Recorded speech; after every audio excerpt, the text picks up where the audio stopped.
तो रौनक, जिगर और देवा देवा अमरूद खाते हैं, जिगर दाना चबाते हैं और रौनक को दाना चबाता है।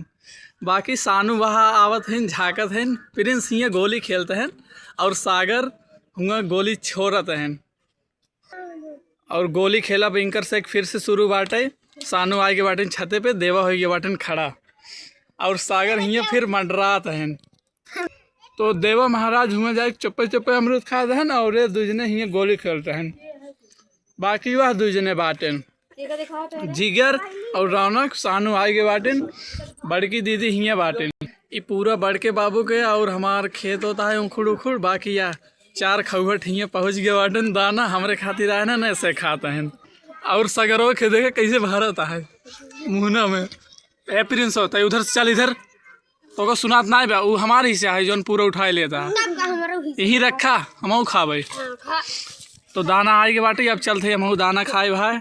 तो यार दाना हम उठाई लेते भाई, अब चबाई बढ़िया से। बाकी बंसी थोड़ा कम कम ला, वो हमारे हिस्सा है। जिगर तू थोड़ा कम ला, प्रिंस तू, सागर तू, गुड़ा हमारे खातिर छोड़ दे जा और मरचू के छोड़ दे जा। दीपू यहाँ आवत है, अरे मौसी की लड़किया।